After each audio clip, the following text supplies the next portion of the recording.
نبی اکرم صلی اللہ علیہ وسلم کا لطیفہ سنانا۔ جنت میں بڑھیا۔ حضرت حسن رضی اللہ عنہ فرماتے ہیں کہ ایک مرتبہ ایک بوڑھی عورت نبی اکرم صلی اللہ علیہ وسلم کی خدمت میں حاضر ہوئی اور عرض کیا کہ یا رسول اللہ، دعا کیجیے کہ میں جنت میں چلی جاؤں۔ نبی اکرم صلی اللہ علیہ وسلم نے فرمایا، اے فلاں کی ماں، جنت میں کوئی بوڑھی نہیں جائے گی۔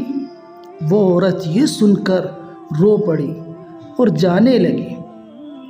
نبی اکرم صلی اللہ علیہ وسلم نے لوگوں سے فرمایا، بھائی اسے بتا دو کہ وہ بڑھاپے کی حالت میں جنت میں نہیں جائے گی، جوان ہو کر جائے گی۔